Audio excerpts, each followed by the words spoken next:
Resumen del libro de 2 Tesalonicenses. El propósito del libro es corregir confusión doctrinal, fortalecer la perseverancia de los creyentes y reafirmar la esperanza cristiana en medio de la persecución.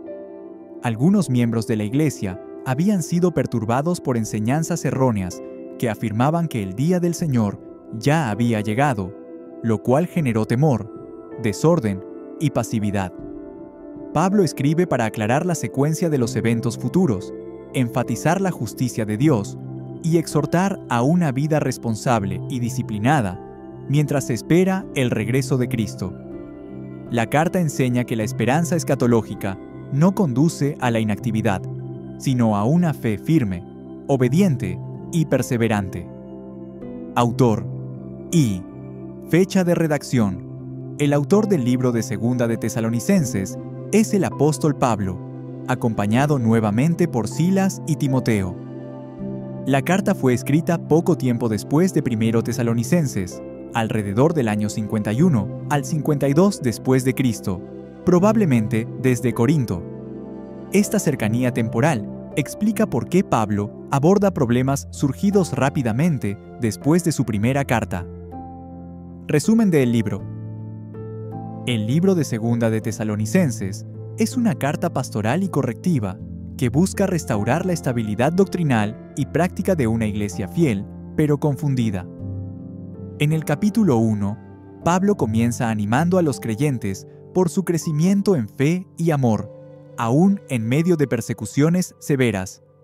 Afirma que el sufrimiento de los creyentes no es señal del abandono de Dios, sino evidencia de su justicia. Pablo asegura que Dios traerá descanso a los afligidos y juicio a los que rechazan el Evangelio cuando Cristo sea revelado desde el cielo. El capítulo concluye con una oración para que Dios fortalezca a los creyentes y glorifique el nombre de Cristo en ellos.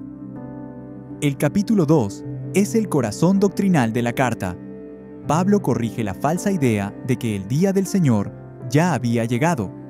Explica que antes de ese día ocurrirán ciertos eventos, incluyendo la apostasía y la manifestación del hombre de pecado.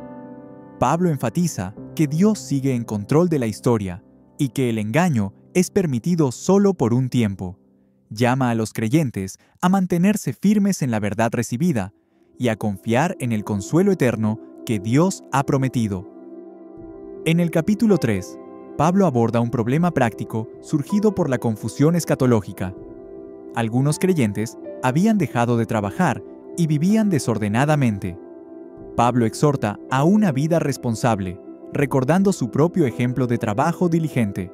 La carta concluye con una bendición de paz y una reafirmación de la autoridad apostólica de Pablo. Citas memorables. 2 de Tesalonicenses 1:6-7. Porque es justo delante de Dios pagar con tribulación a los que os atribulan, y a vosotros que sois atribulados, daros reposo con nosotros, cuando se manifieste el Señor Jesús desde el cielo con los ángeles de su poder. Estos versículos aseguran que Dios es justo y que traerá alivio a los creyentes perseguidos, afirmando la esperanza en la justicia futura. 2 de Tesalonicenses 2:3-4. Nadie os engañe en ninguna manera, porque no vendrá sin que antes venga la apostasía y se manifieste el hombre de pecado, el hijo de perdición, el cual se opone y se levanta contra todo lo que se llama Dios, o es objeto de culto, tanto que se sienta en el templo de Dios como Dios, haciéndose pasar por Dios.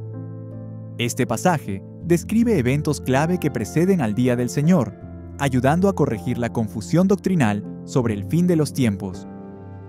2 Tesalonicenses 3:3. Pero fiel es el Señor, que os afirmará y guardará del mal. Afirma la fidelidad de Dios para fortalecer y proteger a los creyentes del mal. Aplicación práctica. El libro de 2 Tesalonicenses enseña al creyente a mantener una fe firme y equilibrada frente a la persecución y la confusión doctrinal. Nos recuerda que el sufrimiento no invalida la fidelidad de Dios, que la verdad bíblica debe gobernar nuestra esperanza futura y que la expectativa del regreso de Cristo debe producir responsabilidad, disciplina y perseverancia. La carta llama a confiar en la fidelidad de Dios, a trabajar diligentemente y a permanecer firmes en la verdad mientras aguardamos el cumplimiento final de las promesas de Dios. Hemos preparado un resumen detallado del libro de Segunda de Tesalonicenses para tu estudio. Descárgalo desde el enlace en la descripción. No olvides dar like y suscribirte a nuestro canal.